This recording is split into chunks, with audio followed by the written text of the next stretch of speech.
Rahim. Elhamdülillah ve salatu ve selamu ala Resulillah amma ba'd. Assalamu alaikum ve rahmatullahi ve barakatuh. Hurmatlı mekendeshler, qadırlı musulman bir tuğandar, barınızlarga jaratkan Allah Taala'nın tinçligi, salamı, merimi, rayımı, jana berekesi olsun. Allah Taala'nın barımızga jakşı gündördü, jakşı tündördü, jakşı dost koşnalardı nasip kılsın. Jaman gündörden, jaman tündörden, jaman dost koşnalardan Allah'ın barımızga saktasın. Allah'a çeksiz şükürler, alkış maktolar. Allah'ım elhamdülillah nimetlerin adam eseptep bütpeydi. Biroq sizge bizge tartılağan en ulu iki nimet var. Biri Peygamberimiz sallallahu aleyhi ve sellem'de Allah Taala'm sizge bizge peygamber kılıp jiberdi. Peygamberimizin gelüsü Allah Taala'nın en ulu nimeti. İkincisi sizge bizge imandan berilüsü. Allah Taala'm iman bergeni bu sizlerge bizlerge elhamdülillah çoğun jakşılığı uşul. Бүткүл адам затка эң чоң жакшылыгы пайгамбарыбызды жиберди.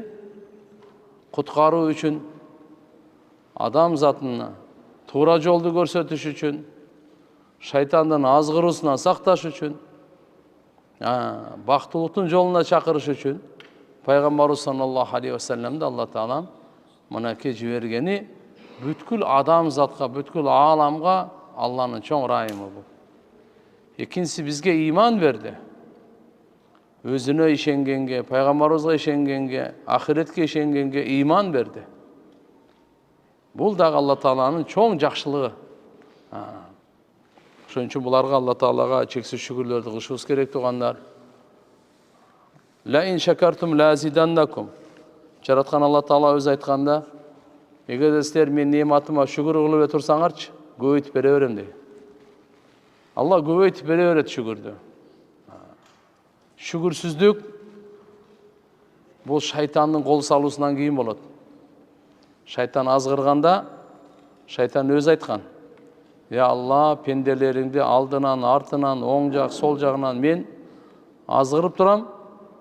Jıyıntığında köpçülük pendelerimdi şükürsüz tabasın degende. Şoň üçin inşallah daima bizim tilimizde Allah'ın zikri olsun, Allah'ın şükürü olsun. Ötkönki sabakta Peygamberimiz sallallahu aleyhi ve sellem'ga Allah Taala'nın bergen özgöçölüklerden biri Miraç saparı. Ubay ibn Ka'b radıyallahu anhudan da rivayet var. Peygamberimiz sallallahu aleyhi ve sellem aytgan: "İza kana yevmen kıyama kuntu imaman nebiyyin ve hatibahum ve sahiba şefaatihim gayra fakhrin." Ertege kıyamat gün bolganda men paygambarlardan imamı bolam deydi. Jana alardan hatip süйлөгөнгө укугу берилген, кайрылуу жасай турганы. Жана аларга шапаат кылуучу болом. Бул эч бир менменсибей, кыйынсынбай айтканым дейт. Сөп Allah subhanahu wa taala пайгамбарыбызга айткан: "Wa amma bi ni'mati rabbika fahaddis." Rabbыңдын нематын айта жүр. Allah Taala'm өзү берген нематты айтып жүр деп атат. Пайгамбарыбыз кыйынсынып айтып аткан жери жок. Allah ошондой улуу макам берди. Ошо улуу макамды айтып койду мындай. Айтып атат, пайгамбарлардын дагы имамы, пайгамбарлардын хатиби, алардын шафаат ээси жөнөкөй эмес биздин пайгамбарыбыз саллаллаху алейхи ва саллям. Tirmizi'de rivayet gelir.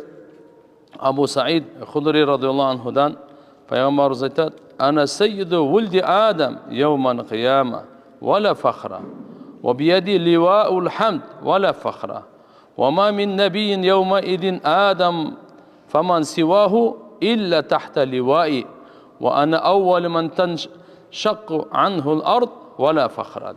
Tirmizi'nin rivayeti. Abu Said Hudri radıyallahu anh aytadi. Peygamberimiz sallallahu aleyhi ve sellem mınday deydi: "Kıyamet günü men adam balasının mırzasımın. Адам баласының сайет төрөсімін, ешбірінде қиынсынбастан. Жана менің қолымда мақтоо, Аллаға мақтоо айтуның желеги болады, туысы болады. Ешбір қиынсынбастан айтып отам. Ан желектің алдында Адам алейхиссалам жана андан башка бардық пайғамбарлар ошо желегимдин алдында болот дейт. Жана жер жарылганда эң биринчи чыгатын жерден тирилген пайғамбарыбыз болот. Алла субханаху ва таала бардық қияматты баштаганда биринчи жерден Алла таала тирилткен пайғамбарыбыз тирилткен. Вала фахра, бұл қиынсынып айтып атқан жерім жоқ дейт. Мына Алланың нематы катары айтып атам. Алла субханаху ва тааланың нематына шүгүр кылып, ушунча улуу макам бериптир биздин пайгамбарыбыз Мухаммад алейхиссаламга. Муслим шарифте келет Абу Хурайра разияллаху анхудан: "Ана саййиду вулди Адам йаумал қияма, ва аввалу ман таншаққу анхул ард, ва аввалу шафиин, ва аввалу мушаффаин." Бұл жерде да қиямат күні адам баласының мен дейт пайғамбарымыз, қиямат күні адам баласының төрөсімін дейт. Адам баласының мырзасы пайғамбарымыз саллаллаху алейхи вассалам. Қалайық халықтың ең улуусу, Алланың ең сүйкімді пендесі. Бұл пайғамбарымыз саллаллаху алейхи вассалам. Жер жарылғанда ең бірінші чыгуучу. Жана ең бірінші шафаат кылуучумун дейт. Жана ең бірінші шафаат кабыл болгонмун дейт. Шафааты кабыл болгондун ең біріншisi пайғамбарымыз екен. Бірінші ким шафаат кылат экен? Пайғамбарымыз саллаллаху алейхи вассалам. Аввалу шафиин, бірінші шафаат кылат пайғамбарымыз. Ва аввалу мушаффаин, шафааты кабыл болгондун дагы біріншisi Мухаммад алейхиссалам. Tirmizi'de rivayet gelet, Darimi'de dağı İbn Abbas radıyallahu anhumadan: "Jalasa nasun min ashabin Nebi sallallahu aleyhi ve sellem yetadakaruna ve hum yantadirunahu." Sahabalarının bir tovu oturgan eken, öz ara süylöşüp Peygamberimizni kütüp jatışıptır. Aytat: "Fakharaja sallallahu aleyhi ve sellem hatta idha dana minhum sami'ahum yetadakaruna." Пайғамбарымыз шығып келді, аларға жақындағанда, алар ушундай бир кеп кылып атканын укту дагы. Фасамия хадисахум, алардын сөзүн укту. Фақала баъдухум, алар мындай деп сүйлөшүп аткан экен сахабалар. Ажабан анналлаха табарака ва таала иттахада мин халқихи халилан иттахада Ибрахима халилан деп. Охо, Алла Таала өзүнүн махлуктарынан дос туткан экен бирөөнү. Кимди десе, Ибрахим пайгамбарды дос тутту деди. Sahabalar söyleşiyor da. Kur'an'da ayet da İttehadallahu İbrahim'e halila, Allah Teala İbrahim peygamberdi dost tuttu deydi. Oho, Allah Teala hem İbrahim peygamberdi makamın qarаңыз. Uşunça mahluktan Allah İbrahim peygamberdi dostluk atandadı. Dost tuttu deydi. Ve kâle ahar, başka sahaba aytti: "Mâda bi a'jaba min kalami Musa. Kallemahullahu teklima." Мынаны андан дагы таң калыштуусу, Алла Таала пайгамбары менен сүйлөшүптүр, түздөн түз. Ким? Муса пайгамбар менен сүйлөшүптүр. Бул улуу даража. Алла Таала пенделердин арасынан Муса пайгамбарды таңдаптыр сүйлөшүүгө. Алла Таала өзү түздөн түз сүйлөшүптүр. Башкасы айтат: "Ва кала ахар, Иса калиматуллах ва рухуху." Иса пайгамбар болсо Алла Тааланын сөзү. Жана Алла Субханаху ва Тааланын тарабынан бул жан салынган рух бул. Бул деген кандай? Атасыз жаралганына таң калып. Алла Тааланын буйругу менен эле. Атасыз жаралганына. Ва кала ахар Адам истафахуллах. Daha başkası aytыптыр, Алла Таала Адам атабызды мынакей тандады. Пайгамбарчылыкка деп. Фасаллама Расулуллах саллаллаху алейхи ва саллям алейхи.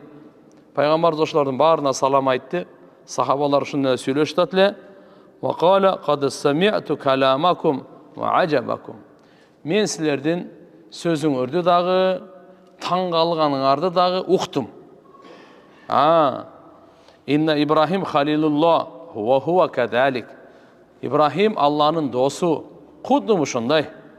Ва инна Муса наджиюллах Musa пайғамбар Алланың Najiyullасы. Мында жеткен Алла менен сүйлөшкөн ал. Ва хува кадалик, худды ошондой. Ва инна Иса рухулла ва калимату. Иса пайғамбар Алла Тааланын рух жана калимасы деди. Ва хува кадалик. Ва Адам истафахулла ва хува кадалик. Адам ата дагы Алла Таалам өзү жактырып тандаган деди. Эми силерге айтып коеюн деди. Ала ва ана хабибулла ва ла фахра. Кулак салып угуп алгыла, мен Алланын сүйкүмдүүсүмүн. Кыйынсын байлы айтатам деди.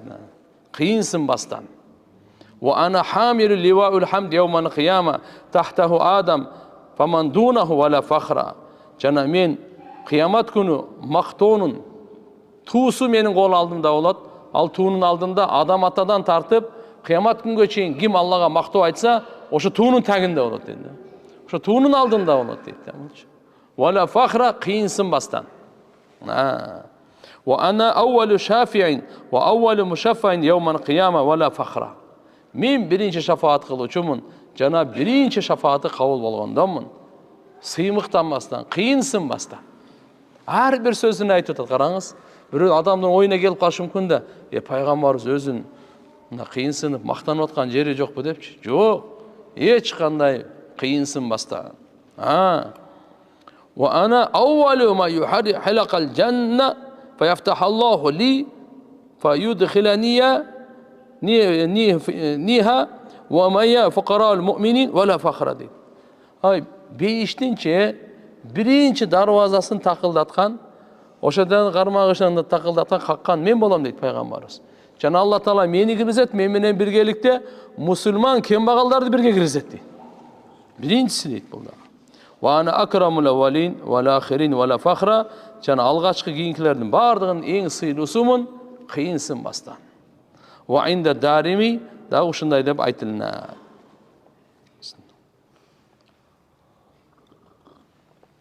Ибн Аббас разияллаху анхудан риваят бар. Пайгамбар саллаллаху алейхи ва саллам Инна Аллаха Таала фаддала Мухаммад алал анбия ва ала ахли сама. Алла Таала биздин пайгамбарыбыз Мухаммад алейхиссаламды пайгамбарларга дагы, асмандыктарга дагы жогору кылган, артыкчылык берген. Пайгамбарларга дагы караганда пайгамбарыбыз жогору турат. Аларга караганда артыкчылык. Жана асмандагыларга дагы. Асмандагылар ким? Периштелер. Анан ошол жерде колу сахабалар сурашты Ибн Аббастан. Ибн Аббас, бима фаддалаху ала ахли сама айл малаика алейхимуссалам.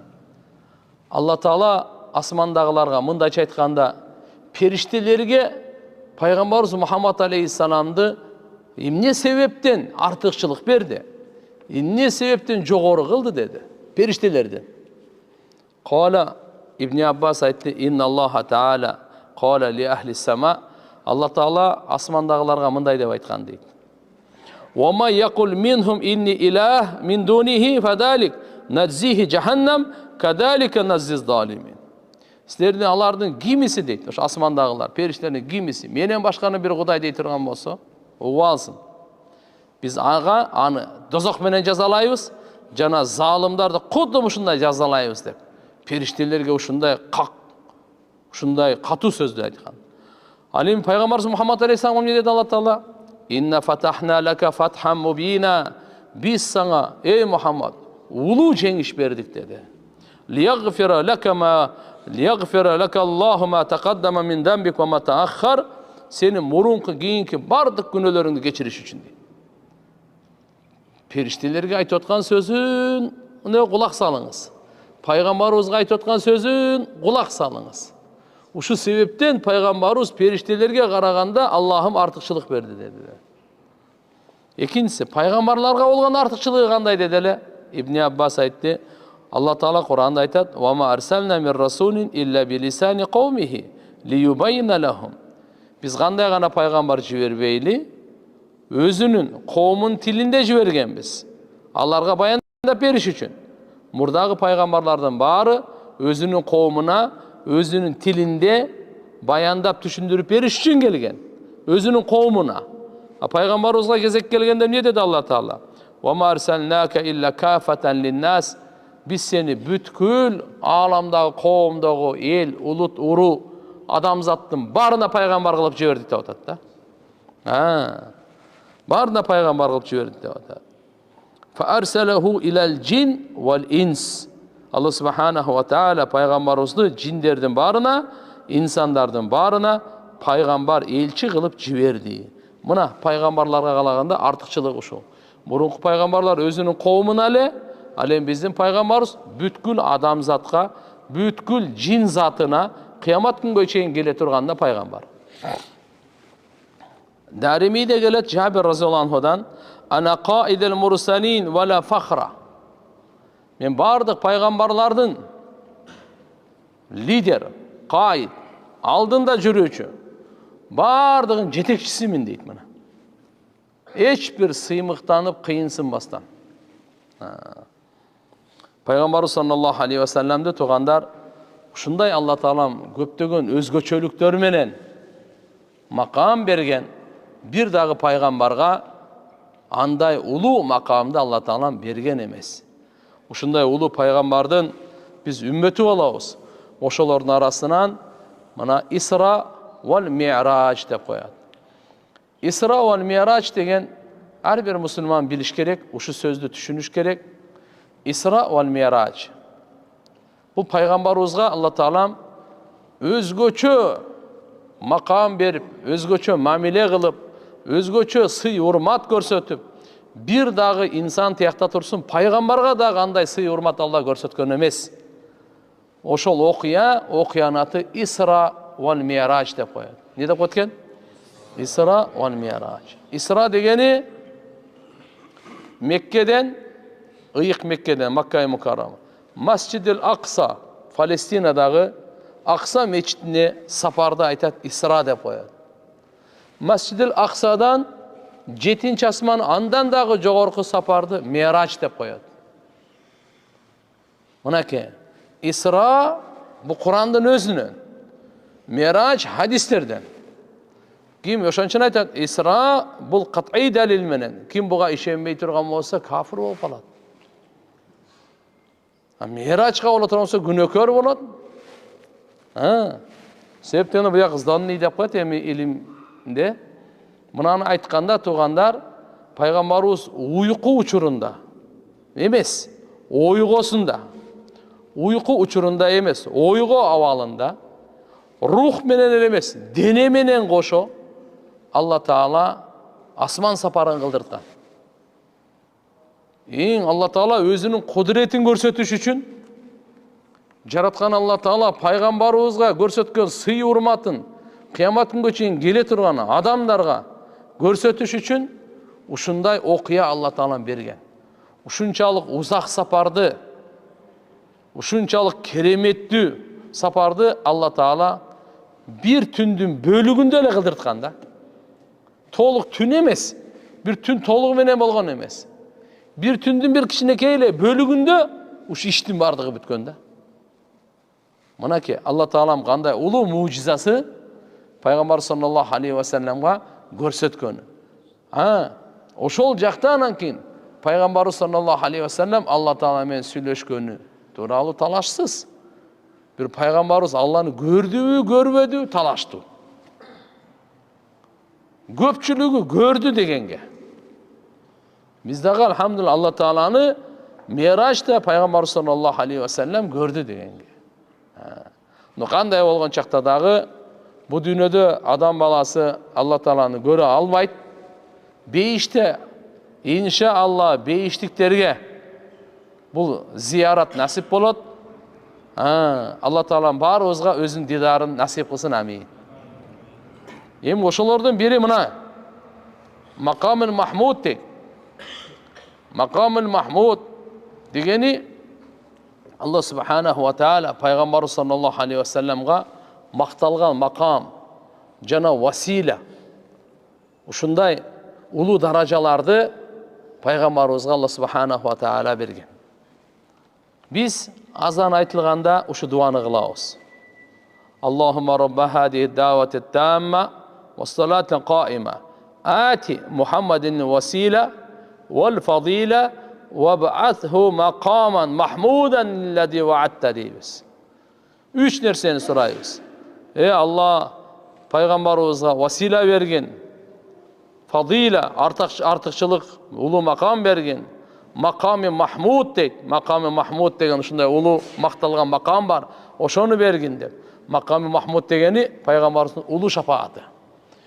Bütkül adam zatqa Peygamberimiz şafaat kılat, oşol makamdı makam-ı Mahmud dep aytat.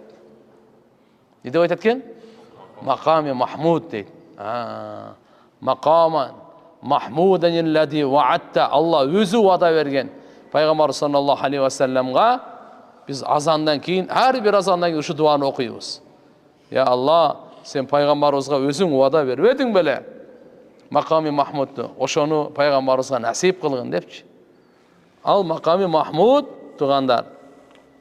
Peygamberimiz Muhammed aleyhisselam bardık adamzat içinde peygamberler, sahabalar, Müslümanlar, kafirlar, münafıklar, kıskası bardığına Peygamberimiz şafaat kılat. Bütkül adam zatqa Peygamberimiz şafaat kılat. Oşol şafaat kılığa Allah Taala makam bergen, oşol makamdın atı Makam-ı Mahmud deydi. Vasile degeni bul özgöçö Allah Taala'nın bere turgan bir sый urmatı. Peygamberimiz aytkan, pendeler Allah Subhanahu wa Taala vasile dep koydu eken bul makamdı atı şunday. Bir ele insanga beriletken adam zattın. Men ümitim deydi Peygamberimiz. Oşol vasile sıylığın maňa beret ko deydi. Emne sıylığın? Vasile sıylıq. Adam zattan bir ele adam alat. Adam atadan tartıp kıyamat günge çeyin. Boldu. Oşa kaysı sıylıq? Vasile sıylığı, vasile uşunday makamı, darajası Peygamberimiz aytkan, ümitim deydi. Allah Taala maňa oşonu beret. Kim maňa Allah Taala'dan vasilany sorasa, aga men şafaatım vacip bolat degen da. Şoň üçin biz Peygamberimizga vasile soraylı. Ne soraylı? Oşol vasile sıylığın, vasile makamın, ya Allah Peygamberimizga bere gör dep namazdan keyin, azandan keyinki dua oşol da. Bir günde 5 jol onu. Peygamberimiz aytdı. Kim sorasa Allah Taala'dan men üçün vasilany, aga men şafaatım neken? Vacip bolat dedi bunake. Şoň üçin inşallah Peygamberimizga daima ati Muhammedenil vasile. Ya Allah, Peygamber sallallahu aleyhi ve sellem'ga vasile bergin dep sorap turaylı da. Sorayız inşallah. Bul ulu makamlar, ulu makamlar. Allah Subhanahu wa Taala Peygamber sallallahu aleyhi ve sellem'ga bunday dayardap koygan tuganda. Kur'an'a geleyle. Bismillah.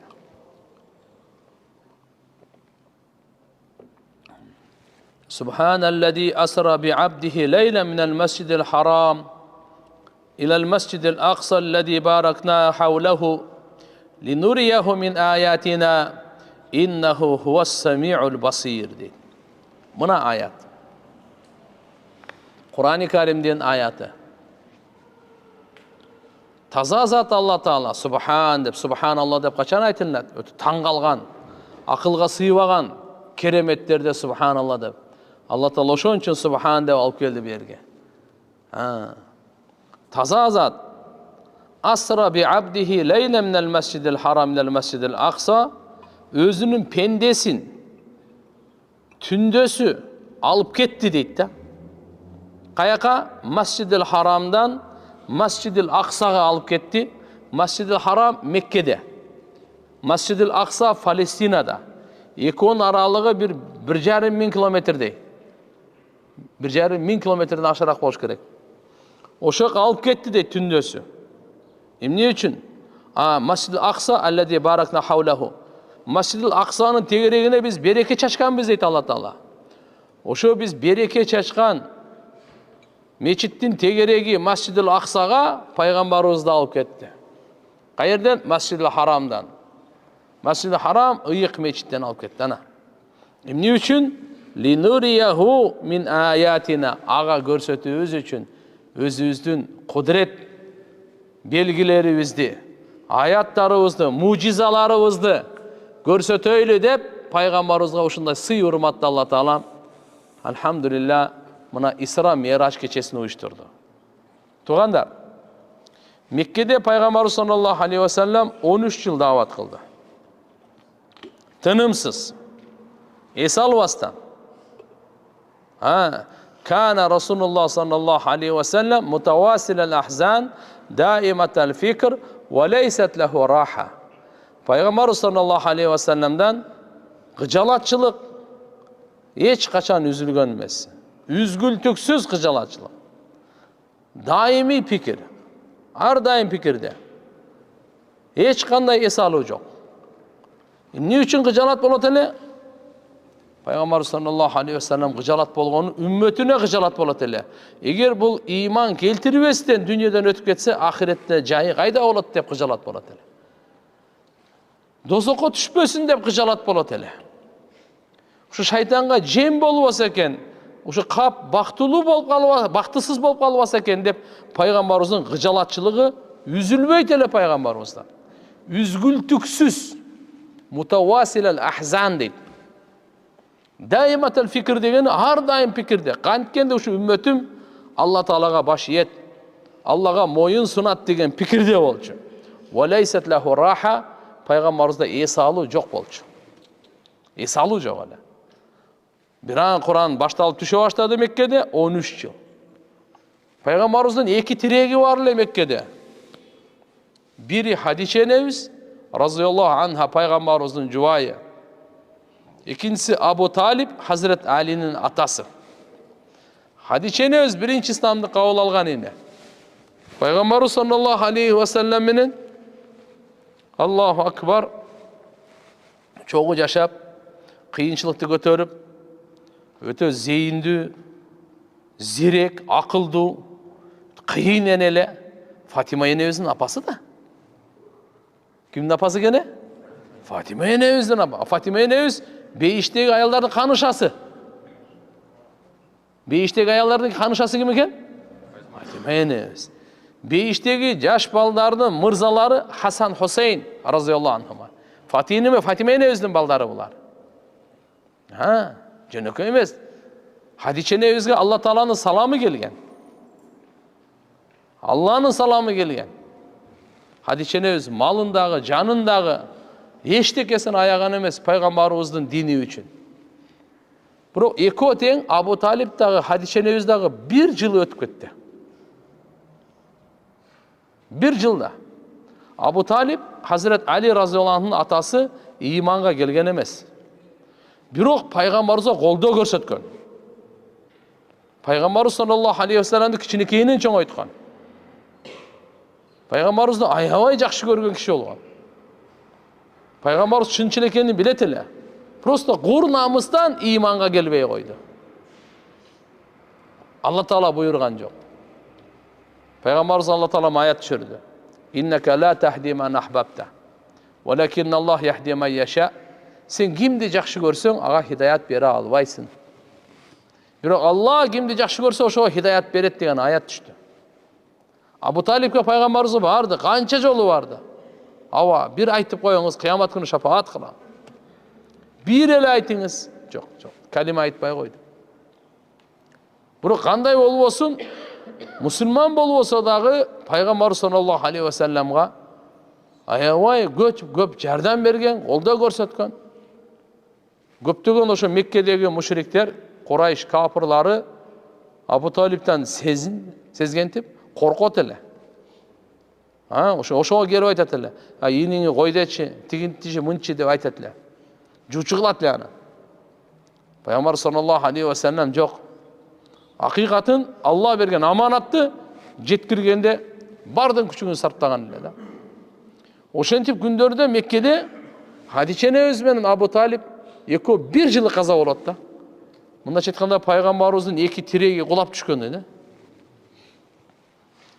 Ошондон кийин Мекке мушрик душмандар күчөйүп кетет душмандыгы.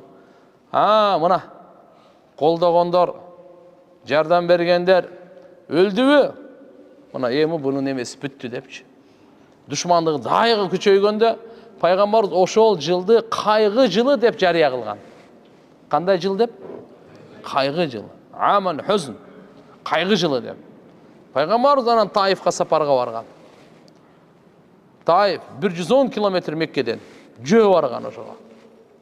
Барып тұрып ошол жердегилерге бір дават берейин деп. Себеп дегенде, ал жерде Таифта арабтардын Бану Сақиф деген, Меммин деген күштүү уруулардын бири болчу да. Пайгамбар ушу үмүт менен барган, эгерде булар динге келип калса, анда бүт араб элине, бүткүл дүйнөгө дин таркалып жеңил болот депчи. Бану Сақиф деп коет ошону, урууну. Сақафилер.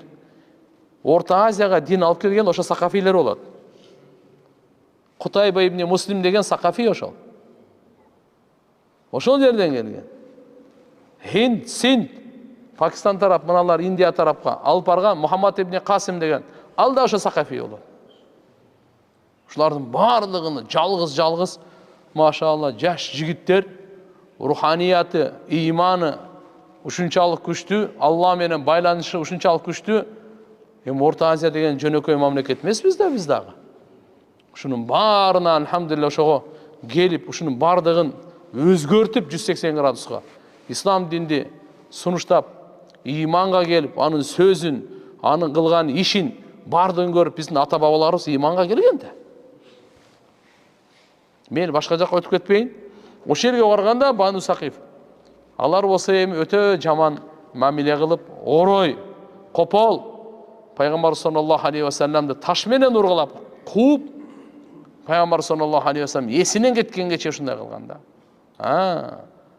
Тооларды башкарган периште бар экен. Жамгырды башкарган периштелер бар. Жерди башкарган периште бар.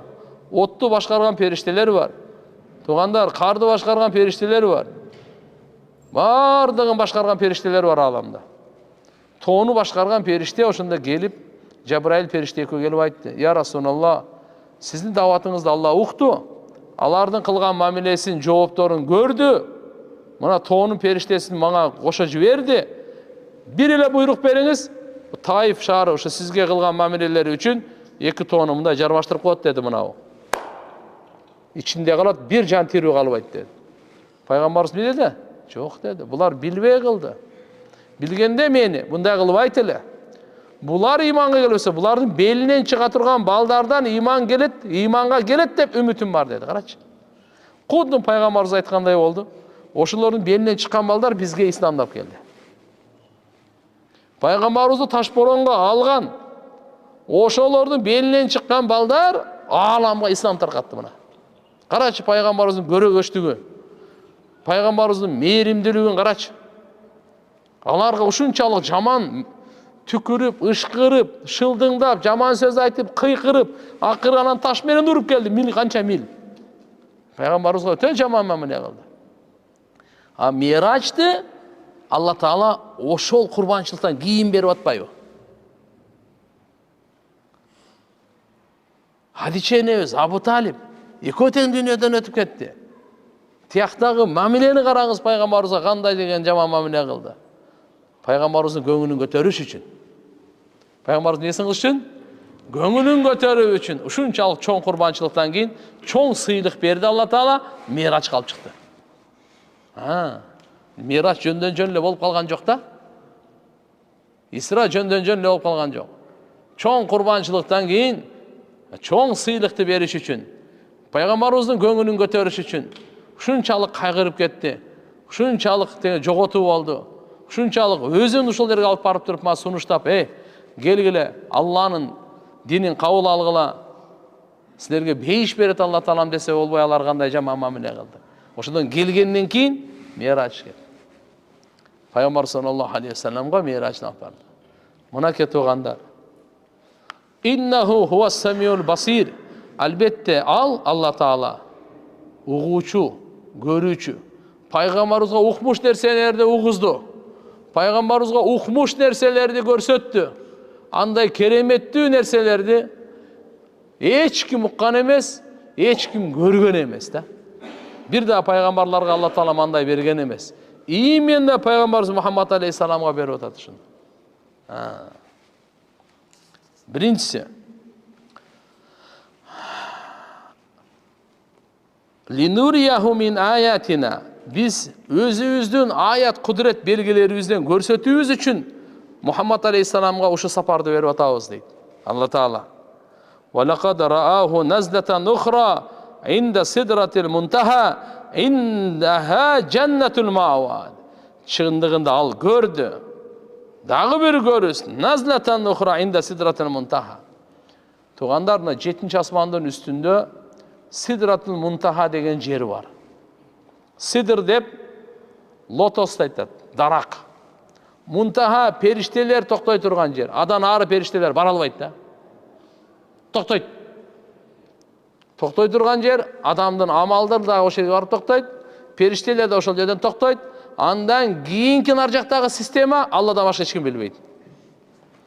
Ал кайер десе Сидратул Мунтаха деген ошол лотос деп окшоштуруп айтып да, Сидратул Мунтаха анын тамырлары 6-чы асманда. Бутактары, жалбырактары бардыгы 7-чи асманда. Кандай чоң дарак, кандай чоң нерсе экенин там бере бериңиз. Ошол жерде Пайгамбар саллаллаху алейхи ва салламга Алла Таала өзүн зиярат кылдырып атат. Жабраил периштени дагычы оригинал шекилинде Пайгамбар саллаллаху алейхи ва саллам ошо Сидратул Мунтаханы алдында көргөн. Алдында көргөн ошондо. Болбосо Жабраил периштенин 600 канаты бар. Эки канатын ачса бүткүл ааламды жаап коет экен. Периштелер канаттуу болот. Периштелер кандай болот экен? Канаттуу болот. Периштелер нурдан жаралган. Периштелерде напси жок. Булар Алла Тааланын ушундай махлугу, Алла Тааланын буйругуна гана баш ийет. Тоң моюндук кылбайт. Эмне буйрук берсе ошол аткарат. Мисалы жан алгыч жанды ала турган периштелер дайындалган да, всё. Эч ким сен карап отурбайт. Алланын буйругу келди, автоматически 1 секунд вперед назад болбойт. Рызкыбы, иззатбы бардыгын периштелерге неме кылат. Периштелер алар чарчабайт. Алар не болбойт экен? Алар чарчабайт. Алла кээ-бирлерин жараткан, ошо жаралгандан бери саждада, кыямат күнгө чейин саждада чарчабайт.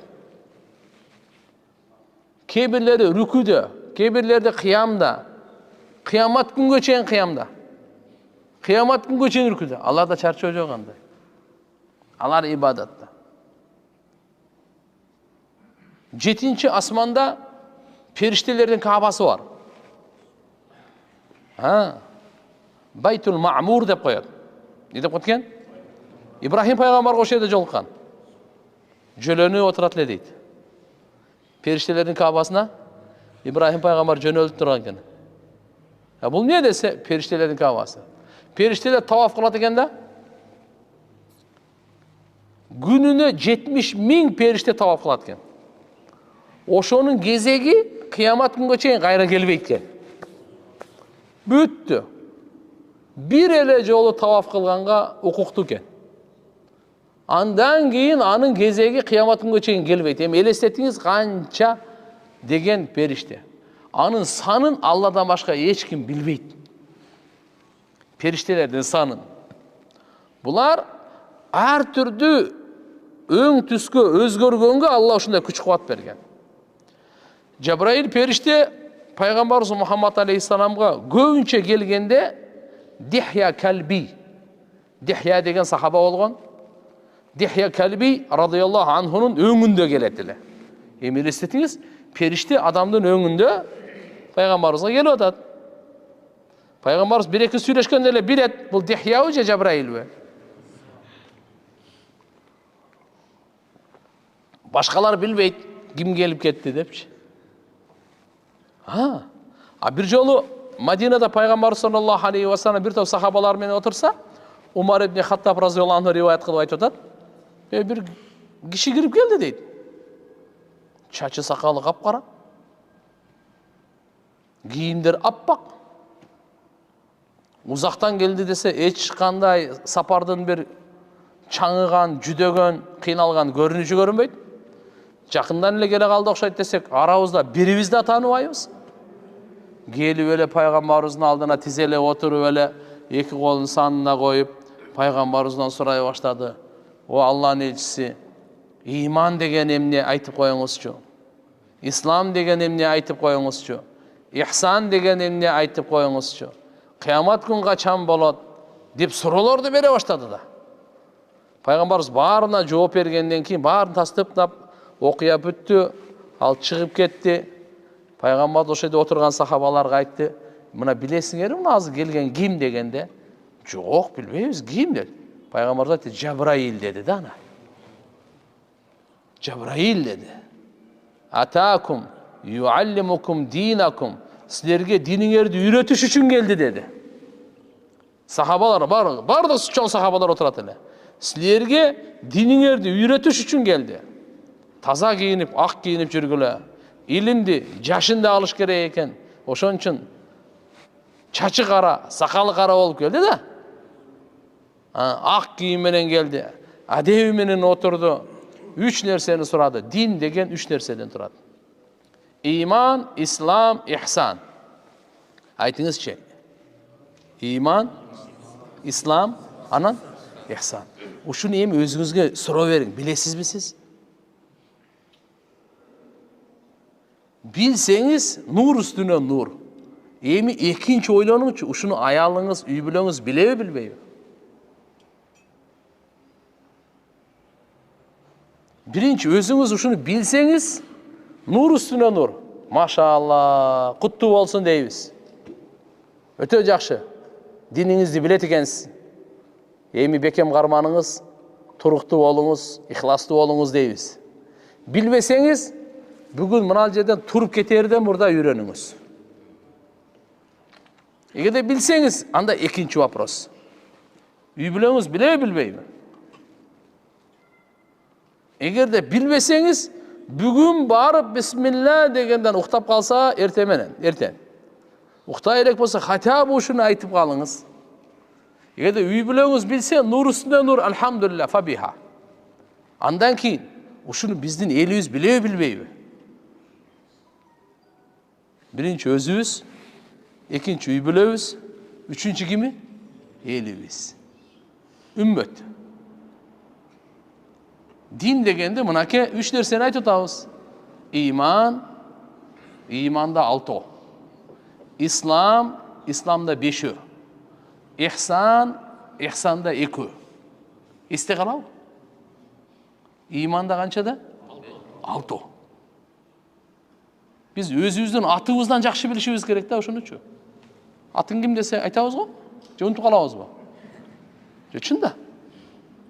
Карап коюңуз, кабырга барганда биздин атыбызды сурабайт. Сен атың ким депчи? Фамилияңды сурабайт. Мынаны сурайт, мына айтканды сурайт. Ахиретте полный ушу сурак боюнча. Бирибизди тияк-бияк канча жыл жашадың, канча балалуу болдуң, канча акча таптың, канча акча жоготтуң, суроо жок алар эми. Сурай турган мыналардан. Ошон үчүн иншалла ар бирибиз иманда 6, исламда 5, ихсанда канча? 2. Ушуну пайгамбарыбыз жооп берди, жооп бергенден кийин эле анан сразу суроону башка укка өткөрдү дагы, айтты мындай деп. Кыямат качан болот деди сразу эле. Кыяматтан кабар бериң деди. Кыямат качан болот деди. Пайгамбарыбыз айтты. Суралганга караганда, то есть суроочуга караганда, сурап атат ким? Жабраил. Суралган ким? Ким? Пайгамбарыбыз саллаллаху алейхи вассалам. Суралганга караганда суроочу биричүрөөк деп койду, өзүнө таштап койду. Даже мындай деди. Билбейт дегенге алып келди. То есть, биричүрөөк эмес, билбейт дегенге. Демек, мына жерде суралгандагы, сурагандагы билбейт. Эмне үчүн айткан жок? Мен деле сен деле билбейсиң деген. Жок. Кыямат күнгө чейин ким кыяматты качан болот деп сураса, кимден суралса, экөө тең билбейт. Ошого точка койду пайгамбарыбыз. Болсо Жабраил экөө сураг башынан эле, "Я Мухаммад качан болот?" ушундай суроолор берип аткан да. Жабраил мындай деп сурап берген. Ал адам келбетинде келген да. Иман деген не деди пайгамбарыбыз айтты. Иман сен Аллага иман келтиргениң, мындай. Ислам кандай? мындай намаз окуганың мындай. Ихсан кандай? Сен Аллага ушундай ибадат кылганда, сен деп мындай айтылган да. А бул жерде кыямат качан болот дегенде, пайгамбарыбыз жоопту совсем башкача калып кетти да. Не деди? Суралган дагы суроочу дагы билбейт. Эмне үчүн ушундай кылдым? Сен билбейсиң деген жок. Мен билбейм деген жок. Суралган да суроочу деп аалымдар айтышат. Кыямат күнгө чейин ким кыямат жөнүндө сураса, же кимден суралса, экөө тең билбейт. Эч качан билбейт. Ушунун бардыгына сабак берип койду. Анан кыяматтын белгилерин сураганда пайгамбарыбыз кыяматтын белгилерин айтты. Ошондон кийин Жабраил периште чыгып кетти да. Чыгып кеткенден кийин эле пайгамбарыбыз сахабаларга бир айтып коеюн деди да. Ким билесиңерби дегенде, жок, билбейбиз деди. А Жабраил периште келди силерге диниңерди үйрөтүш үчүн деди. Умарды айтты. Карап келчи эшиктен деди. Умар эшикке чыкса таппай калды. Жок баягы. Разияллаху анху чыгып эле бир аз турганын караса жок.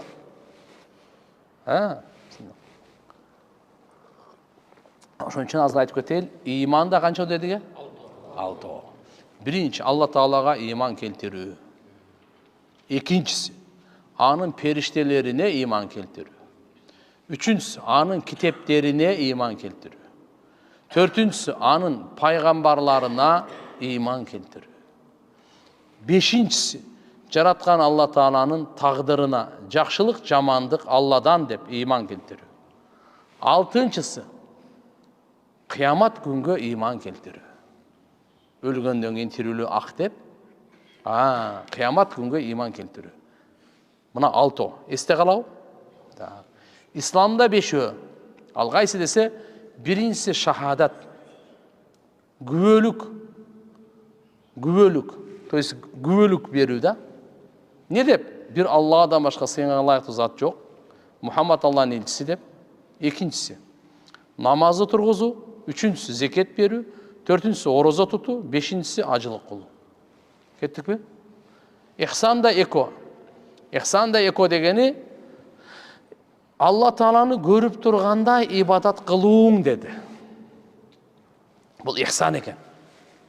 Алла Тааланы кандай? Көрүп тургандай. Эч ким көрө албайт. Бирок көрүп тургандай, как будто көрүп тургандай ибадат кылуу. Эгерде Алланы көрүп тургандай ибадат кыла албасаң, Алла мени көрүп турат деп ибадат кылуу. Кандай? Алла мени көрүп турат. Алла мени көрүп тургандай эмес, ал конкретно эле көрүп турат ал. Чүнктү? Алла мени көрүп турат деп ибадат. Ушунун аты ихсан. Мына ушул азыркы иман, ислам, ихсан, ушунун ичинен бардыгы таркайт. Макулбу? Бардыгы намазга дааратыбы, таяммуму, гусулу уже кетет башталат. Зекеттин ичиндеги бая садака, үч өрфетер садака бардыгы. Ажылык, умралар кетет тиягынан бардыпчы. Иманга келе турган болсоң 73-төн 79 бутагына чейин кетет дара. Ихсанга келе турган болсок, бул ибадаттын ичин бардыгын камтыган. Ошон үчүн биздин динибиз общем, ошон үчүн жакшы түшүнүп алайлы. Иман, ислам, ихсан. Ушу үчөөнү бириктирип пайгамбарыбыз дин деп айтты. Үчөөнү бириктирип не деп айтты? Дин деп айтты. Айтты да: "Атакум юаллимукум динакум." Ал келди Жабраил периште силерге диниңерди үйрөтүш үчүн деп, анда мурунку сурактардын бардыгы сураган, сахабалар угуп турушкан. А бул эң таң калыштуусу мындай болду да. Пайгамбарыбызга келип, "Иман не?" деп сураса, пайгамбарыбыз жооп берди. 6 тең айтты. 6 тең айткандан кийин ал айтып коет, "Туура айтасың" деди. Сахабалар айтат, "Таң калдык" деди. Кандай биринчи сурап алат дагы, анан кийин пайгамбарыбыз жооп берип койсо, "Туура айтасың". Значит, бул билетиге окшойт дейт. Туура айтасың дегенине караганда, Ошондо биз таң калдык дейт. Умар разияллаху айтат да, ушул жерде таң калып калдык дейт. Чото бул башка бир нерсе бул. Экинчи, исламды сураганда пайгамбарыбыз 5 тең айтып берди. Өзү көбүнчө адам билбеген нерсесин сурайт да. 5 айтып берсе, "Туура айтасың" деп коет дейчи. Дагы таң калдык дейт. Бул кандай бул деди. Ихсанды айтса, жооп берди, 2 айтты. Пайгамбарыбыз дагы айтып коет, "Туура айтасың" дейт. Ар бирине. Ошон үчүн туугандар, иншалла мына нерсени эске алабыз, туугандар. Сидратул Мунтаха каерде? 7-асмандын үстүндө. Каерде экен? Индаха жаннатул мауа, жаннатул мауа. Ушу 7-нчи асмандын үстүндө жаннатул мауа, сидратул мунтаха жерде эмес. Ошондой эле жаннатул мауа, тугандар, мына бейиштин бир бейиш бирөөсү, 8 эшиги бар го бейиштин, 8 деп. 8 деп айтат го. Ушунун бирөөсү жаннатул мауа. Фирдаус деген да бейиш бар, Райян да бейиш бар, Наим деген да бейиш бар. Угуп жүрөсүздөр го. Адын деген бейиш бар. Бирөөсү мауа. Бирөөсү кандай экен? Мауа. Ошо мауа бейиши дагы ошо сидратул мунтаханын жанында дейт. Себеп дегенде инда сидратул мунтаха, индаха жаннатул мауа. Ошонун жанында жаннатул мауа деген бейиш. Мауа деген бейиш. Райян дегендей, Фирдаус дегендей, бисмилла. Албетте, асмандын ал үстүндө анын шып патологу бар го, Алла Тааланын аршы дейт. Алла Тааланын аршы дейт. Мына ушул жерде пайгамбарыбыз саллаллаху алейхи ва салламга көрө турган күч берди, бекем жүрөк берди. Себеп Алла Тааланы көрүү да тамаша эмес да. Ага кандай көз керек, Алла Тааланын сөзүн укканга кандай кулак керек? Ушул жерден байкасаңыз болот, пайгамбарыбызга Алла Таалам кандай көздүн күчүн берген, кандай угуунун күчүн берген, кандай бекем жүрөк берген. Ошон үчүн айтат да, Каф вал Кур'анил Маджид деген Каф сүрөсүндө башында келет. Каф деген бул тамга, Каф. Бунун маани максатын Алладан башка эч ким билбейт деп айтат. Бирок муфассириндер болжолду ойлорун айтышкан. Каф деп пайгамбарыбыздын жүрөгү деген, калп деген сөз. Эмне үчүн десе, пайгамбарыбыздын жүрөгү адамзаттын эң мыкты жүрөгү Мухаммад Расулуллахтын жүрөгү. Эң күчтүү жүрөк Мухаммад Расулуллахтын жүрөгү. Эң таза жүрөк Мухаммад Расулуллахтын жүрөгү. Эң ырайымдуу жүрөк Мухаммад Расулуллахтын жүрөгү. Эң батыр жүрөк Мухаммад Расулуллахтын жүрөгү. Эң кең жүрөк Мухаммад Расулуллахтын жүрөгү. Эң күчтүү жүрөк Мухаммад Расулуллахтын жүрөгү. Кур'анда Алла Таала айтат, эгерде биз тоонун үстүнө таштай түшүргөндө тоо майдаланып кетмек дейт. Талкаланып кетмек мындай. Тоо бар го, тоо. Кум болуп кетет эле, кум. Ошондой салмактуу, орундуу Кур'ани Каримди пайгамбарыбыздын жүрөгүнө түшүрүп атат Алла Таала. Пайгамбардын жүрөгүнөн башка эч ким көтөрө албайт Кур'анды. Пайгамбарыбыздын жүрөгүнөн башка эч ким Кур'анды көтөрө албайт. Пайгамбарыбыздын жүрөгүнө түшүрдү. Андан кийин алхамдулилlah, андан кийин келди, баарыбызга жетти. Ошон үчүн мына жердеги ошо айтылганы пайгамбарыбыз саллаллаху алейхи ва салламга Алла Таала башкача жүрөк берген, башкача көз берген, башкача кулак берген.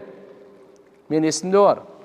Мына жогору көтөрүлөсүң го, тез көтөрүлгөндө кулагың чымырап кетет экен да. Мына Буржу Халифа дегенге барып калдык. Бир 10-15 жыл мурда. Окен ошондо жалган айтпасам. Анан ошол жерде 124-нчи этажда эди окшойт.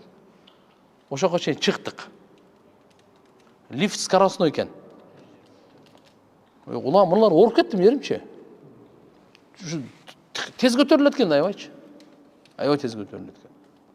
Эми сиз элестетсеңиз, ал Буржу Халифа мына 800 метр эле жерде эле.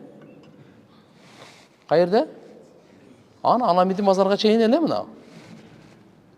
Жерде эле да, жерде эле. А самолет көтөрүлгөндө бир 10 километрге чейин барат да, 11-12 тегерегинде элечи. Ошол жерде ош базар да. Ошого түз мына чыгып көрүн кандай болот экен. Эми кокус Кудай сактасын. Где-то бир канча бир 100 километрге, хотя бы мен Токмокко чейин ушуна көтөрүлүп көрсөң кандай не болсун? Өзүң таппай каласың да. Кыс саат адам. Көтөрүлө албайсың. Көтөрүлө албайсың мына жарым саатынлар барды. Себеп дегенде асманга көтөрүлгөн сайын кысымдуулук бар. Не бар экен? Кысымдуулук. Ушуну Кур'анда Алла Таала айтып койгон. Ясса'аду фис-сама. Асманга көтөрүлгөндө кысылып көтөрүлөт экен да. Канчалык көтөрүлгөн сайын кысылат. Ошондо түтөктөп коебуз го я. 4-5 километр бийикке барып ошо жүгүрүп көрчү эмне болот экенсиң. Кысып салат да. Андан бийикке дагы кысат. Ошон үчүн эми элестетип көрүң, 100 километр жогору барсаңыз эмне болосуз? Самолетуңузду таппай каласыз. Жок, кысып салат. Эми мына жерден биринчи асманга чейин 500 жылдык сапар. Бул биринчи асманга чейин эле. 500 жылдык сапар. Я. Мына көрүп турасыз го? Ушуга 500 жылдык сапар. Кайсыны скоросту боюнча айтылган эмес. Куштун сапарыбы, же велосипеддикиби, же жүгүргөнбү, же баскандыкыбы. Бирок көпчүлүк аалымдар айтылган жарыктыктын сапары. Жарыктык бар го, мына жарыктык бар, скорость света деп коет муну. Бул 1 секундта, 1 секунд, 1 дегенде 300 000 километрге жүрөт да бул. Канча? 1 дегенде канча кетет экен? 300 000 километр. Жердин тегереңи 40 000 тегереңинде эле. Бул 7 жолу айланып коет 1 дегенде. Монун скоросту. Ушундан 500 жылдык сапар. Сиз мынаны элестетсеңиз, пайгамбарыбыз айткан, биринчи асмандын алдында мына жериң бар го, эң тала чөл бар го, ошого шакекти ыргытып бергендей болот деген. Ушунчалык кичинекей шакекти. Мен көбүнчө самолетто учканда мына Казакстандын таласын карап калам. Кээде башка жакта мындай эң талаларды карайсың да, пустынялар бар го, эң тала. Ошол жерде шакекти ыргытып берсең, самолеттен кетип атат. Дүрбү бинокль менен карабам таппайсың да. Мына жер биринчи асманда карабам таппайсың. Ушунчалык кичинекей вообще издеп таппайсың. И бардык жагынан асман. Бизге мына верх жагы эле көрүнөт да. А так жок, мына жер турат го, полный асман мындай. Бардыгына 500 жылдык сапар, аралык. Хадисте келет бул. Эми биринчи асмандан экинчи асманга дагы 500 жылдык сапар. 2-ден 3-кө 500, 3-төн 4, 4-төн 5, 5-тен 6, 6-тан 7-ге ар биринин арасы 500 жылдык сапар. Акылуу? Ар биринин алдында биринчи асман 7 жер мененчи, экинчи асмандын алдында баягындай чөлдөгү шакек болуп калат. 3-тün алдында 2-1 кошулуп турушундай болуп калат. Ушинтип кете берет. Мындайча айтканда пиязды элестете бериң да. Пиязды элестете бериң. Макулбу? Анан эң ушу 7 жер 7 асмандычы, ушунун бардыгын өзүнүн ичине камтып алган курси деген бар. Не деген бар экен? Курси. Васи'a курсиюхус самават вал ард. Алла Тааланын курсиси 7 асман 7 жерди өзүнө камтып алган. Ичинде 7 жер. Курсийдин ичинде 7 жер, 7 асман, полный. Жер каякта калып кетти, жердин үстүндө биз каякта калып кеттик, вообще жок болуп кетесиң да совсемчи. Сен жок болуп кетесиң, бул галактикага келгендечи. Эми арыштын алдында курси баягындай болуп калат дейт хадисте, пайгамбарыбыз айтат. Арыштын алдында курси 7 асман 7 жерди өзүнө камтып алган курси. Ошо эң талада шакектей болуп калат дейт да. Элестетиңиз, Жаннатул Маъванын патологу Алланын аршы. Арш экен да патолог. Мына туугандар, эми пайгамбарыбыз саллаллаху алейхи ва саллям Алла эми ошондой көтөрүлгөнгө канча кулактын күчү керек деп айтам да. Айта турган жерим ушер болчу. Көтөрүлгөндө ал башка кулак чыдамак эмес. Башка кулак чыдай албайт ага. Ай, мынерде эле. Каерде экен? Алматанын ар жагында эле дегенде. Ай, мынерде эле болуп калат да. Биз айга барып келип кыйынсынып атпайбы бардыгы? Көкүрөк чап, айга барып келдик эле, айга барып келдик. Мына Гагарин чыкты мындай деп. Мына көп болсо ошого деле бир көп болсо канча? 60-70 жыл көп болсо. 69-жылдан 71-жылга чейин американецтер айга 6 жол чыгып барып келген. Алар ушунда барып туруп, ал жактын топурактарын, тияк майда чүйдөлөрүн алып келдиген. Алар көбүнчө таккык деп коет, мындай изилдегенге күчтүү эл экен да. Изилдеп келип, ушундай тыянакка келишкен. Бұл ай бар ғой, bir жылда күйіп тұрған екен, жалындап тұрған екен, анан өчіріліп қалған екен дейді. Азыр біз мыналардың өзі составтарын қарасақ, что-то bir уақытта күйіп тұрған, кейін өчіп қалған да күл бар ғой. Ошондай деп тиянақ шығарышқан.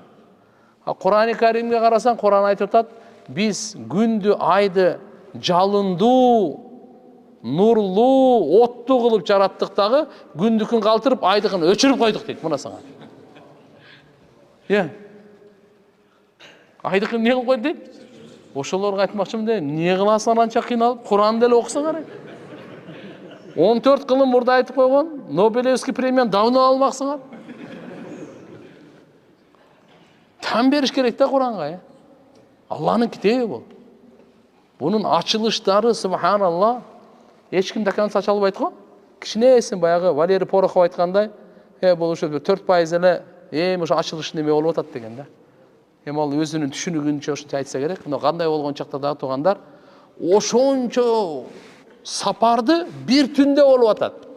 Қанша болып атады? Bir түндің болғанда дағы bir бөлікчөсі. Арапта мындай деп қойды. Ләйлән деген накра деп қойды да бұл. Бұл дегені bir аз бөлікчөсінде. Түндің полный емес. Bir аз бөлікчөсінде уш иштин барды бүткөн да. Ана, Бурақ деген жануарды Жабраил периште алып келет. Ал Бурақ деген жануар, Аллаху акбар, бұл ешектен чоңырақ, қачырдан ылыйраак екен да. Эмне үчүн Бурақ деп айтады? Бурақ деген барқ деген сөзден шығады. Чағылған барқ еткен көргенсіз бе? Ошоны барқ деп айтады арабтарчы.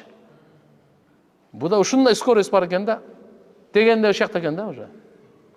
Қарасаң таппайсың дегендей. Ушундай пайғамбар саллаллаху алейхи ва салламды Умму Хани деген енебиз бар. Бір Хазрет Али разиаллаху анху ежесі болады бұл. Ошо Умму Хани енебиздин үйүндө пайғамбарды эс алып жатса, эшиктен кирген эмес Жабраил периште. Же бир окошка пакошкалардан келген жок. Шыптан түшкөн мындай болуп. Каяктан түшкөн экен? Үстүдөн эле түшкөн. Эмне буга чейин андай келбейт эле да, буга чейин мындай эшиктен эле келечү эле да, мындай. Обычный элечи. Мындай эле келет эле да. А ушул жолу келгенде каяктан келген экен? Шыптан эле түшкөн да. Пайгамбар ошондо эле сезген, чото бир башкача окуя күтүп турат окшойт бизди депчи. Сразу үйүнөн алып келип, Масжидил Харамга алып келген, Хатим деген жери бар. Пайгамбарыбызды жыгытып эле, көкүрөгүн ачып, жүрөктү алып, машалла, замзам суусу менен жууган. Иман, хикмат, илимге толтуруп туруп, кайра жүрөктү ордуна салып койгон. Себеп ушундай жүрөктү неме кылган, даярдаган, азыр каяка кетиш керек. Аяк көтөрө турган жүрөк керек ал. Ошого даярдык керек. Ошон Кабанын бурчунда баягы такача бар го, ошонун ичинде болгон. Ошол жерде мына Жабраил периште ушул жерде кылып туруп, анан кетти. Буракка минейин дегенде Бурак кичине неме болгон. Мингизбей дегендей. Жабраил периште айткан, билесиңиз бул ким? Мингенден кийин анан ошол жер түп-түз кетип атат, Масжидил Аксага барды. Түнү сапар качан болгон экен? Иштин бардыгы улуу иштер түндөсү болгон туган. Куран түндөсү түшкөн. Куран качан түшкөн? Түндөсү түшкөн. Инна анзалнаху фи лейлатил кадр. Алла Таала айтат, биз түшүрдүк Кадыр кечесинде, Кадыр түнүндө, Кадыр күнүндө эмес. Кайсы? Кадыр күндө эмес. Кечеде түшүргөн. Пайгамбарыбыз Алла субханаху ва таала мына жерден алып кетти. Лейла минал масжидил харам илал масжидил акса. Бул Кур'ан тугандар. Берекесин жадырган ошол жака алып барды. Эмне үчүн? Алла Таала улуу, керемет, касиет Алланын белгилерин көрсөтүш үчүн линурияху мин аятина ана мужизаларды көрсөтүш. Ушунун бардыгы мужиза да. Адамдын акылына жетпей турган нерсе. Себеп биздин акыл кичинекей тугандар. Сиз ойлой бербеңиз да, акылыңызга эмне макул болсо, ошону кабыл алып, акылыңыз кабыл албаса кабыл албай турган. Жок, сиздин акыл өтө кичинекей. Сезимдерден жогору турат акыл, бирок вахиден төмөн турат. Вахи деген кудайлыкка бар. Айвандарға Алла Таалам сезім бергені менен ақыл берген емес. Ошон үчүн ақылға біз алардан бір қарыш жогору турабыз. Аларда көз сезім бар алардачы. Уга турган да сезім бар. Макул, жыттай турган сезім бар, даамдай турган сезім бар. Аларда өзі 5 сезім бар да, 5 сезім органы бар. Көрө турган, уга турган, даамдай турган, жыттай турган, кармай турган. А билде мына стакан экен да, бул пластилин эмес да. Мен сразу жүрөккө бул жактан информация келди, бул пластилин эмес. Эмнекени? Пластилин эмес. Мынаны кармап көрдүм, бул темир эмес, сразу эле айттым да. Түшүндүңбү? Ысыкпы же муздакпы? Сезим орган бар го? Бул 5-чи. Бул айвандарда деле бар. Айвандарда ысыксын алып келиң, качат ал. Тура береби? Жок, сиз ал деле билет, аны карап турупчу. Сезим органдары бар. Даамда буларда бар, жытта да бар, көз да бар, кулакта бар. Бул 5 сезим органы айвандарда бизде барыбызда бар. Наоборот, айвандарда бизге караганда күчтүүрөөк аларда. Ушул жагын күчтүү берген. Агалардын угусу күчтүү. Айткан пайгамбар саллаллаху алейхи ва саллям кабырда азапталганды айвандар угат экен. Инсан менен жин укпайт экен. Пайгамбар айткан, мен силерге эгерде угузуп койгонумда, силер өлүктөрүңөрдү кабырга койбой коет элеңер, көмбөй коет элеңер. Өлүктөрүңөрдү көмбөй коетуңар, көмбөй коесуңар. Карачы. Эмне үчүн? Коркуп да, ошондой азапка ким, мисалы, атасын алып барып таштасын, ким апасын алып барып таштасын, ким досун же аялын, бала чакасын алып барып таштасын. Кудай сактасын, эгерде азап чыныгы бизге көрсөтүп отурган болсо. Иман жакшы амал менен кеткен болсо, машалла, бейиштин бакчасы, ал проблема жок. Бирок Кудай сактасын, имансыз, жакшы амалсыз кетке турган болсо чатак да ал. Ошон үчүн пайгамбар саллаллаху алейхи ва саллям эгерде айткан, ошо силер көмбөй коет деп коркуу болбогондо дейт, мен силерге угузуп коймокмун деген да. Инсан менен жинден башкасы бардыгы. Жума күнү, мына бүгүн 4-чү күн. Жума күнү бардык айвандар бир өзүнө келип алат экен, коркупчу. Кыямат күн болуп кетпейби депчи. Угуп жүрөсүңөр го, кээде айтат, жер титирөөдөн алдын ала эле мышык сезе баштайт, ит сезе баштайт. Чычкандар тияктар бар. Тоолордо кадимкидей жылан-пыландар нормальный эле сезе баштайт экен ал. Буларда сезим көрбөйсүзбү, көр канча күчтүүнү. Чыдамкайы күчтүү бизге караганда. Бирок буларда акыл жок. Не жок экен? Акыл жок. Бизге акыл берген. Ал эми вахий деген бул акылдан жогору. Сезим токтогон жерде акыл башталат. Акыл токтогон жерде вахий башталат. Акылбы? Ошон үчүн пайгамбарларга Алла Таала вахий берген. Кур'ан бул вахий. Дин бул вахий. Ошон үчүн биз суроо берип, эмне үчүн 5 эле убакыт намаз, 3 болбойбу же 10 болбойбу же мындай, биз антип айтканга акыбыз дагы жок да. Бул Алла субхана ва таала пайгамбарыбызга берди, пайгамбарыбыз бизге жеткирди. Биз ага эмне кылышыбыз керек? Уктук, баш ийдик. Мына сами'на ва атa'на. Эми караңыз бул жерде эмне дейт? Пайгамбарыбыздын көрүү күчүн көрдүңүзбү? Пайгамбар саллаллаху алейхи ва саллям өз айтат. Алла субханаху ва таала мага ушундай элим берди, чыгыштан батышка мынтип эле карап турдум дейт го. Бүткүл дүйнөнү алаканымда карап турганымдай дейт го. Пайгамбар жердин алдындагы илим, биз көрө албайбыз. Кайсы көздүн күчү менен көрдү ал? Пайгамбар бул жерде туруп, сидрат фима яхтасиму малаул а'ла. Малаул а'ла Алла Таалага эң жакын улуу периштелердин жамааты эмне тууралуу талкуулап атышат, жерде туруп билген. Бул илимди ким берди? Алла Таала. Пайгамбарыбызга Алла Таала берди. Демек мына жүрөктү көрүңүз күчтүүлүгүн, кулакты көрүңүз угуу күчтүүлүгүн, көздү көрүңүз күчтүүлүгүн. Анан эмне деді? Ма загал басар ва ма тага. Пайгамбар саллаллаху алейхи ва салламдын мынакей кароосу тайган жок, адашкан жок. Пайгамбар саллаллаху алейхи ва саллам Алла Тааланын көрүү боюнча аны. Басабата ва лам яхри басар. Кайган жок. Түптүз, алхамдулилlah, бекем турган бойдон. Далика фадруллах юатихи ма яша. Албетте булдай кереметтүү сыйлар, урмат, булардын бардыгын Алла кимге кааласа бере берет экен. кимди кааласа жаратат экен, кимди кааласа тандайт экен. Бул Алланын иши экен тууган.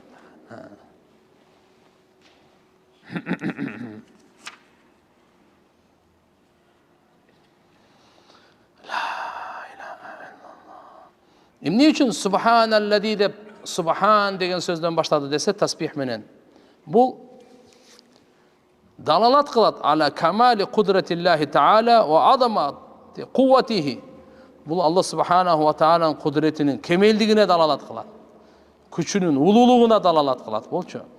Bunday чоң иштерде пенде ажиз экенине далалат кыла турган. Ошон үчүн Алла Таала субхан деген сөз менен алып келди. Мактоо болсун ушундай затка өзүнүн пендесин түндүн бир бөлүгүндө Масжидил Харамдан Масжидил Аксага алып кетти деген жок, мактоо болсун деген жок. Не деди? Субхана деген менен. Атайы ушундай адамдын таң кала турган сөз менен алып кетти. Subhanalladzi khalaqal azwaja kullaha mimma tunbitul ardu wa min anfusihim wa mimma la ya'lamun. Мына Ясин сүрөсүндө дагы кандай келет. Таза зат, ал зат бардык нерселерди жуп-жуп кылып жаратып койду. Өсүмдүктөрүбү, айвандарыбы, жандыктарыбы, канаттууларыбы, бардыгы жуп-жуп. Так Алла Таала өзү эле. Жер өстүргөн нерселерден, жана силердин өзүңөрдүн жаныңардан, жана алар билбеген нерселердин баарынан ден. Фасубханаллади хина тумсун ва хина тусбихун деген аятта дагы мынакей. Эмне үчүн мына кечкиртип, таң аттырып атасыңар? Бул түн менен күндүн алмашуусу тамаша эмес бул. Кичинекей нерсе эмес да. Мына түн бар го, башыбызда турат го, эшикке чыксаң түн го. Бул кичинекей нерсе эмес бул. Биз жөн эле көнүп калып эле, түн болду, күн болду жашап атабыз да. Эми кичи ой жүргүзгөн берген эмне экенин. Бул түн каяктан алып келди? Кичинекей бир комнатага караңгылыкты алып келиш кыйын да. Бүткүл ааламды караңгылык менен басып коюш. Бул жөнөкөй нерсе эмес да. Ошондой эле караңгылыкты кетириш да кыйын. Караңгылыкты кетирип көрчү, кетире албайсың азыр. Бардыгын Алла Таала мындай кылып эле кетирип койду. Ошон үчүн мына жерде ушундай моменттерде Алла Таала субхан деген сөзү менен баштайт. Субхан деп, там берип койгула биягына деп. Акылыңар алсыз, өзүңөр ажиз. Куранга там бергиле деген сөздөн. Караңгылыкты Алла субхана ва таала урап. Куранда айтат. Айткылачы, эгерде Алла силердин башыңарга жарыктыкты коюп койсо кыямат күнгө чейин, Алладан башка Кудай барбы бир караңгылыкты алып келе турган? Жок. Эгерде башыңарга караңгылыкты коюп коюп, болду, эми жарыктыкты алып келбей койсо Алла Таала. Ким айтат аны? Митинг кыласыңбы? Же от жагасыңбы?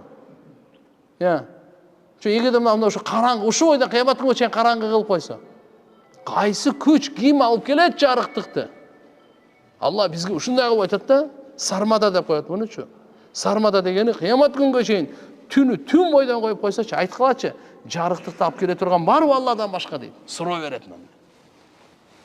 Биздин жүрөгүбүзгө Алла Тааланын кудретин ишенгенде иманга бекем отургузуш үчүн. Эне месет көрөңүз, мына ойлонуп көрөлү. Мына караңгылыкта ким кетирет муну? Кайсы акча менен кетире аласың? Кайсы атомдуй бомбаң менен кетире аласың? Бир эмес 100 атомдуй бомба жардырбайсыңбы? Ма түндү кетире албайсың сен. Бардыгы 8 миллиард топтолу кетпейт туган. Аллаху акбар. Аллаху акбар. Эми караңыз. Бул жер кичинекей дедик, Күн канчалык чоң? Жерден 1.300.000 эсе чоң. Ушу күн тутулуп калат, билдиңиздерби? Пайгамбарыбыздын доорунда да күн тутулуп калган. Ошончо чоң күн тутулганда Пайгамбар саллаллаху алейхи ва саллям сахабалар менен намаз окуду, күн кайра нормальный болуп калды. Аллага кайрылсаң, Алла нормальный кылат. Сен күчүң жетпейт башка. Ошо бар нерсени нормальный кыла турганга Алла намаз берген. Ошону кусуф, хусуф деп коет бизде. Намаздын түрлөрү бар бизде. Бизде жума намаз, тарави намаз, фарыз намаз, 5 убак намаз, тахажжуд намаз, жаназа намаз. Токтоп тур, bundan башка да намаздар бар. Мына күн тутулганда, ай тутулганда Жамгыр жаабай койгондо Алладан жалдырап жалбырай турган. Бул Алла Тааланын махлугу, сиздин биздики эмес да. Же күндү бирөө жараттым деп айта алабы? 8 миллиардтын бирөөсү айта алабы? Ким күндү жараттым деп айтат? Өзү ал деле ойлонот да, мен күн мага чейин деле бар эле. Я. Туурабы? Ана мага чейин болбосо деле ону ким камчырды? Ойлонбойсуң мана ошо жөн эле бар болуп калды бана. Ушундай чоң нерсени жарата алган сизди бизди жок кылып кайра баргылыш Аллага эмне кыйын? Эч кандай кыйын эмес.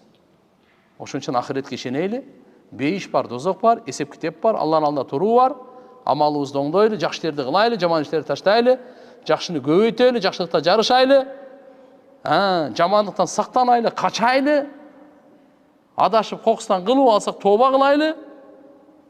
Ошого пайгамбарыбызды угуп жашайлы. Бир эле сөз. Пайгамбарды уккула деди Алла Таала, баш ийгиле деди, жакшы көрүлө деди, бергенди алгыла деди, тыйгандан тыйылгыла деди. Пайгамбарыбызга окшогула деди. Берген. Мына пайгамбар саллаллаху алейхи вассалам адам алейхиссалам. Аракет кылабызбы?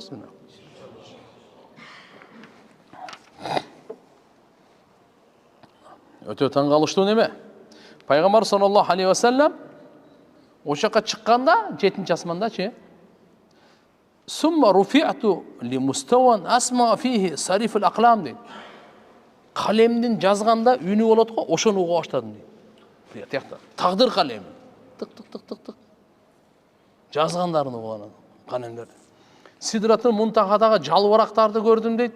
Өңдөрү дейт. Аллаху акбар. Андай өң жок. Андай үн жок. Анда ушундай үндөрдү уктум, андай үн жок ааламда. Ушунчалык кооз, ушундай чырайлуу үндөр. Ушунчалык кооз, ушунчалык чырайлуу өңдөр. Үнү дагы, өңү дагы. Бул жакта жок нерсе. Сидратын Мунтахадан кийин анан нардагы пайгамбарыбыз көтөрүлүп атпайбы? Анан айтылат го, угуп жүрсөңүздөр деген хикаятан. Жабраил периштени дагы көтөрүп, ошол жака чейин алып барды. Жабраил периштеге рахматы. Пайгамбарыбыз ошол жерге чейин алып барды. Андан арыда чогуу бара, мен бияктан уже жыл албайм бул. Жылсам күйүп кетем деди. Андан кийин нар жакы сапар Алла Таала пайгамбарыбыз өзү алып. Кандай болсо да кудурети менен ал. Аны Алла билет, пайгамбарыбыз билет, башка эч ким билбейт. Жолукканда ана пайгамбарыбыз Алла Таалага эң биринчи жолукканда эле саламдашууда аттахияту лиллахи вассалавату ваттайибату деп саламдашканда. Мына. Алла Таала айтты: "Ассаламу алейка айюхан набийю ва рахматуллахи ва баракату" деди. Пайгамбарыбыз буга жооп кайтарып: "Ассаламу алейна ва аля ибадиллахи салихин" деди. Бул экөөнү сүйлөшүп атканды уккандан кийин периштелердин ар бири ашхаду ан ла илаха иллаллах ва ашхаду анна Мухаммадан абдуху ва расулу деди. Ушунун бардыгы аябай жаккан экен, бизге берип койду аттахиятта. Муну айтып жүргүлө деп. Эстеп жүргүлө деп. Маанисине көңүл бургула деп. Намазыңар кандай руханиятка чыгат. Бул жөнөкөй сөздөр эмес да булар. Аттахият лиллахи. Аттахияттын бардыгы Аллага таандык. Вассалавату Аллага таандык. Ваттайибату Аллага таандык. Алымдар мындай деп чечмелешкен. Аттахияту тил менен болгон жакшы амалдардын бардыгы Аллага таандык. Сиз чын сүйлөдүңүз, адилеттүү сүйлөдүңүз, Аллага зикир кылдыңыз. Мисалы, Куран окудуңуз, жакшылыкка чакырдыңыз, зикир кылдыңыз, дуа кылдыңыз. Тил менен тилге байланыштуу канча жакшы амал болсо, ушунун бардыгы Аллага таандык. Алла үчүн болсун деген сөз. Аттахият лилlah вассалавату. Дене менен болгон ибадаттар. Ороза кармадыңыз, дарат алдыңыз, гусул алдыңыз, сажда кылдыңыз, рүкү кылдыңыз, ажылыкка бардыңыз, Алланын жолуна чыктыңыз, илимге чыктыңыз.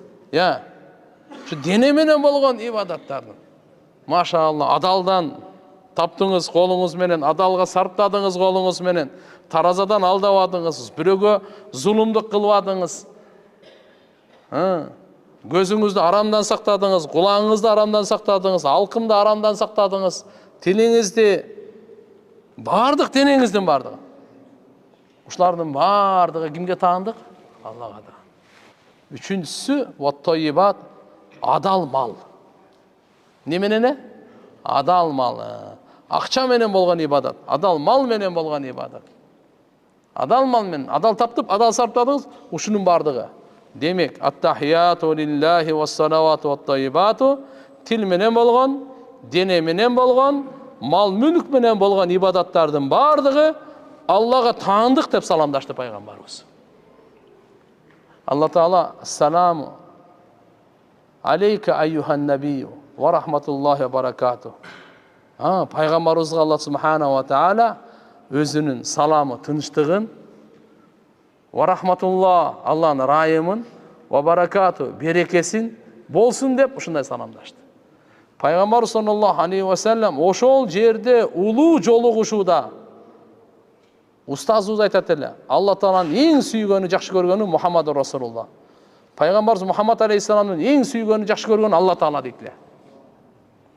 Ошондой учурда сизди бизди унутпай, пайғамбарыбыз бизди дагы кошо айтып: "Я Алла, сен тынчтык саламың бизге жана салих бенделериңе болсун" деди да.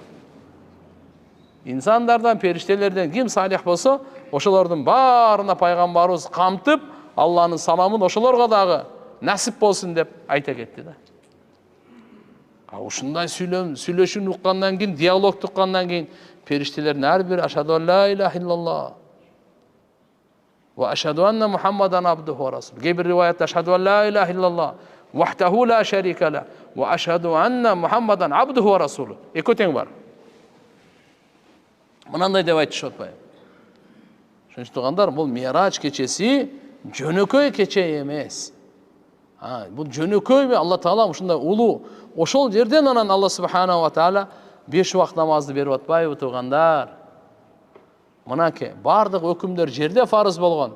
Намазды Алла Субханаху ва Таала Мирачта пайгамбарыбызга ушундай улуу сый урмат көрсөтүп, өзүнүн кудуретин, кереметтерин көрсөтүп, бейишти дагы, дозокту дагы, мейлиби? Бардыгын пайгамбар саллаллаху алейхи ва саллям көрсөтүп, эстегенде периштелер да ошондо айткан: "Эй Мухаммад, үммөтүңө хижама ала кет" деген. Не дегени? Хижама барго? Буйруп кой деген. Ушундан шипа бар депчи.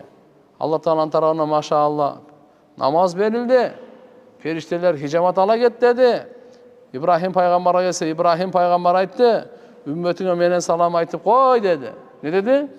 Салам айтып кой, бейиш бул ээн тала деди. Не деди? Бейиш? Ээн тала деди.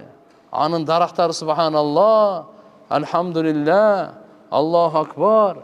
Мынакей ошону айтсаң, тиякта бейишиңе Кудай кааласа иншалла даракты келе бере деген. Ким канчалык көп айтса, ошончолук даракты келет. Муса пайгамбар сурана берип болсо 50 мал намаз фарыз эле. Ушундай туугандар касиеттүү Мирач кечеси болгон. Алла Субханаху ва Таала баарыбызга бекем иман берсин.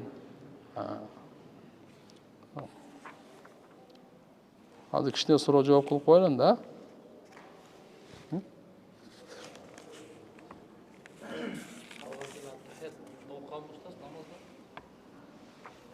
Iya. Кандай? Да. Ат-тахиятты сахабалар окуганбы дейт. Пайгамбар сөз окуган. Бардык сахабалар окуган. Бардык үммөткө берилген да бул беле.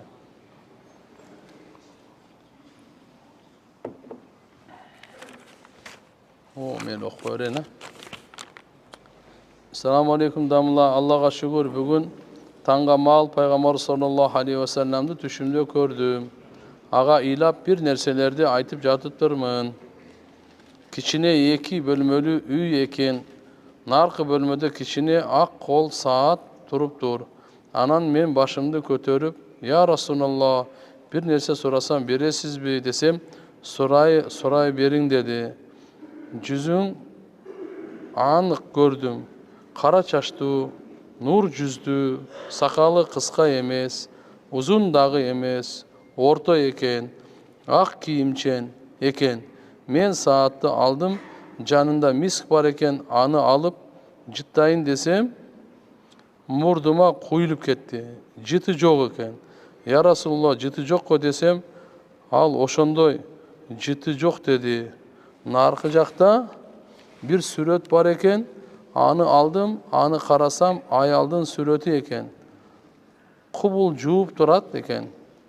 Жақын қарасам, отырған аял, алысқа қарасам, тұрған аял болып тұрат екен.